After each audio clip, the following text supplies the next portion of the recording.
Babu ameleta chakula, karibu tule. Kiukweli mjukuu wangu mimi, yani naumwa sana, hamu ya kula sina kabisa, labda ninywe maji tu. Kwa sababu mimi kula najisikia vibaya, sijisikii kula kabisa.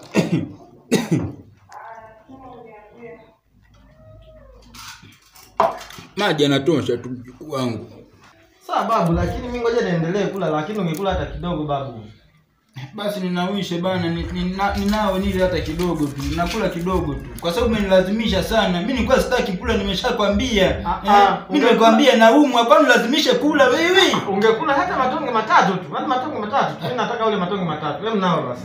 Basi ngoja ninao nile kidogo tu. Nao. Naona leo gari ni weka maji huko sasa. Niko nimeshakwambia mimi nataka kula kidogo tu, naumwa. Sawa babu, japokuwa naumwa, yani naomba utumie matonge matatu tu. Yaani matatu tu. Yaani mjukuu wangu bana, haya mambo. Ukiwa unaumwa utaki kula sana, daktari ashaniambia. Inabidi unakula sana, yani unapokula unapata unakula unashiba, unapata nguvu. Sawa. Inabidi tule babu. Ngoja nile kidogo tu. Hapana mjukuu. Sio hivyo babu. Wewe kula sana ushibe. Tuendelee kula mimi. Hamna kula, usijali. Ila tule tushibe.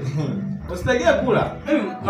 Mambo ni magumu mjukuu wangu. Unajua unapokuwa mgonjwa utakiwi kula sana, hata madaktari wanashauri hivyo. Hapana, daktari anashauri unapokula inabidi unywe, yani cha kwanza kule chakula ushibe. Ndio. Unywe dawa. Ndio. Ili dawa ikafanye kazi mwilini. Ndio.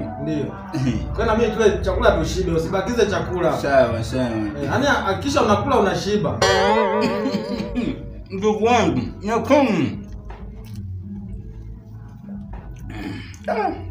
Kwa kweli mjukuu wangu mmepika ugali mzuri ambao unastahili mimi babu yenu kula. Kwa nini uteseke wakati na babu yako?